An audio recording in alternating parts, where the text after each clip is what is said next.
দেখুন কি পরিমাণ লকট গাছের তলায় পড়ে আছে বন্ধুরা। আর এগুলো যদি আমরা কিনতে যাই তাহলে কত টাকা দিয়ে কিনতে হয় বলুন তো। পিওর জিনিস পাবো কিনা তাতেও সন্দেহ আছে। আসসালামু আলাইকুম, কেমন আছেন বন্ধুরা? আলহামদুলিল্লাহ, আমি আপনাদের দোয়ায় অনেক অনেক ভালো আছি। নীলাঞ্জনা রান্নাঘরে আমি নীলুফার ইয়াসমিন আমার পক্ষ থেকে সকল বন্ধুদের জানাই শুভকামনা। দেখতে দেখতে ঈদুল আজহা আজকের তৃতীয় দিন।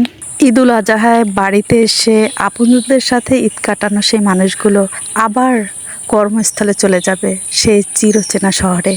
আর আমি আমার সেই গ্রাম, সেই বাগান, সেই ফলের গাছ, সেই হাঁসের ডাক, সেই পাখির কিচিরমিচির শব্দ, এটাই আমার গ্রাম, এটাই আমার চিরচেনা বাসস্থান।